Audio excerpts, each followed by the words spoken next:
என்ன எழுதிட்டு இருக்கேன்னு பார்க்குறீங்களா? ஒன்றும் இல்லை, திங்ஸ் டு கிவ் அப் தான். ஸோ எதெல்லாம் என் லைஃப்பில் நான் கிவ் அப் பண்ணணும் அப்படின்னு. ஸோ நம்பர் ஒன் நான் என்ன எழுதியிருக்கேன்னா, மேக்கிங் எக்ஸ்கியூசஸ். எல்லாத்துக்குமே ஏதாவது ஒரு எக்ஸ்கியூஸ் சொல்கிறது.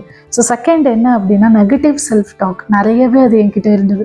ஸோ தேர்ட் என்ன அப்படின்னா, ஃபியர் ஆஃப் ஃபெயிலியர். ஏதாவது ஒன்று ட்ரை பண்ணுறதுக்கு முன்னாடி ஐயோ அது அப்படி ஆயிடுச்சுன்னா நான் என்ன பண்ணுவேன் அப்படின்னு சொல்லிட்டு அன்யூஷுவலான ஒரு ஃபியர் இருக்கிறது. ஸோ ஃபோர்த் ஒன் என்ன அப்படின்னா, லைக் டாக்ஸிக்கான habits, eating too much of sugar, chocolates அந்த மாதிரி.